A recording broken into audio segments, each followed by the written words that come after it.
കർത്താവായ യേശുക്രിസ്തുവിന്റെ നാമത്തിൽ പ്രഭാത വന്ദനം. റോമാ ലേഖനം 15-ാം അധ്യായം 7-ാം വാക്യം. അതുകൊണ്ട് ക്രിസ്തു ദൈവത്തിന്റെ മഹത്വത്തിനായി നിങ്ങളെ കൈക്കൊണ്ടതുപോലെ നിങ്ങളും അന്യോന്യം കൈക്കൊള്ളുവിൻ.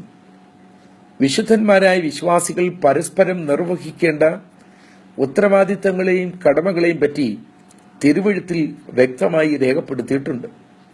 അന്യോന്യം പോർ വിളിച്ച് മേൽക്കോയ്മ നേടാൻ എന്തിനും തയ്യാറായി നിൽക്കുന്ന സമൂഹത്തിൽ ദൈവവിശ്വാസികൾ എപ്രകാരം ആയിരിക്കണം? റോമാലേഖനം 12-ാം അധ്യായം 10-ാം വാക്യം. സഹോദര പ്രീതിയിൽ തമ്മിൽ സ്ഥായി പൂണ്ട് ബഹുമാനിക്കുന്നതിൽ അന്യോന്യം മുന്നിട്ടുകൊള്ളുവീൻ. അർഹരായവരെ ആദരിക്കുന്നത് അവർക്ക് കൊടുക്കുന്ന അംഗീകാരമാണ്. ബഹുമാനം അങ്ങോട്ട് കൊടുത്താൽ ബഹുമാനം ഇങ്ങോട്ടും കിട്ടാനിടയാകും. 13-ാം അധ്യായം 8-ാം വാക്യം. അന്യോന്യം സ്നേഹിക്കുന്നതല്ലാതെ ആരോടും ഒന്നും കടംപെട്ടിരിക്കരുത്. വിദ്വേഷത്തിന്റെ വിഷവിത്ത് വിതയ്ക്കുന്നവരല്ല, യേശുക്രിസ്തു കാണിച്ചു തന്ന സ്നേഹത്തിന്റെ ദിവ്യപ്രകാശം പ്രസരിപ്പിക്കേണ്ടവരാണ് വിശ്വാസികൾ.